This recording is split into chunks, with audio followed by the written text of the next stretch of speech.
The Midshipman's Funeral by Alfred H Miles. Years ago, when I was quite a young man, I was appointed chaplain to HMS Octopus, then on guard at Gibraltar. We had a very nice time of it, for Gib is a very gay place, and that winter there was plenty of fun somewhere nearly every night, and we were asked to most of the festivities.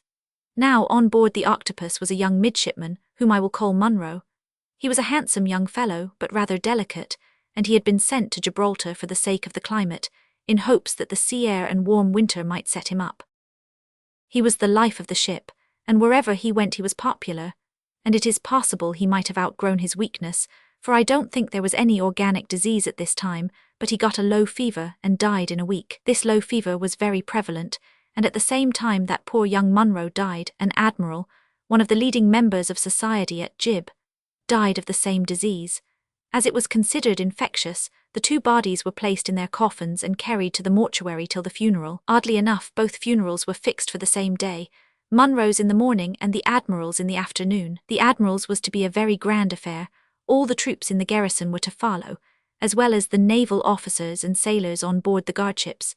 The ceremony was to be performed by the bishop, assisted by some other clergy, while as for poor Munro, I was to bury him at 10 o'clock in the morning.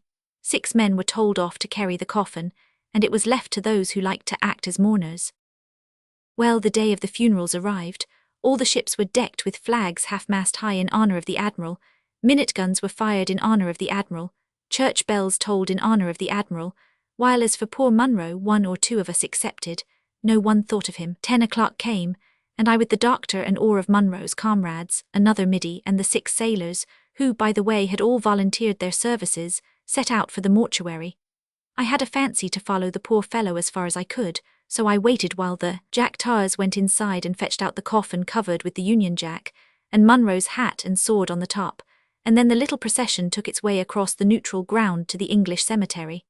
I followed the coffin, and the other 2 brought up the rear. The sentries did not salute us as we passed them.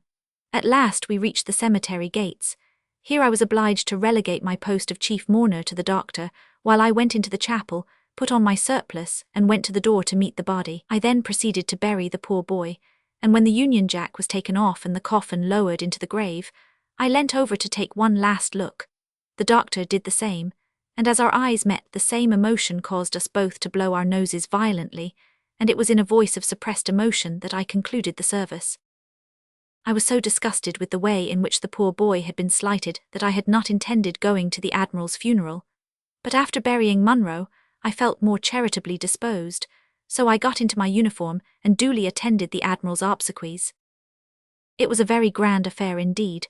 The streets were thronged with spectators, every window was filled with eager faces as the enormous procession passed by. There were 5 regiments stationed in Gibraltar at the time, and 2 men of war besides the Octopus lying in the harbour. Detachments from every regiment were sent, 3 military bands followed, a battery of artillery, the Marines and all the Jack Tars in the place. The governor and his staff were there, and every officer who was not on the sick list, quartered in Gibraltar, was present. A firing party was told off to fire over the grave when all was over, and this brilliant procession was met at the cemetery gates by the bishop, attended by several clergymen and a surpliced choir. I forgot to say that a string of carriages followed the troops, and the entire procession could not have been much less than a mile long. As we crossed the neutral ground this time, the sentry with arms reversed saluted us, and the strains of Beethoven's Funeral March of a Hero must have been heard all over Gibraltar as the 3 bands, 1 in front, 1 in the rear and 1 in the centre, all pealed it forth. Of course not 1/3 of the funeral cortege could get near the grave, but I managed to get pretty close. The service proceeded, and at length the coffin was uncovered to be lowered into the grave. It was smothered with flowers, but the wreaths were all carefully removed, and the Admiral's cocked hat and sword, and then the Union Jack was off, and the bishop, the governor, and all the officers near the grave pressed forward to look at the coffin. They looked once, they started, they looked again, they frowned, they rubbed their eyes, they looked again, then they whispered, they sniffed, they snorted, they grumbled. They gave hurried orders to the sextons, who shovelled some earth onto the coffin, and the bishop hurriedly finished the service. What do you think they saw when they looked into the grave? Why, poor Munro's coffin. I buried the Admiral myself in the morning by mistake. The doctor and I found it out at the grave, but we kept our own counsel. Young England,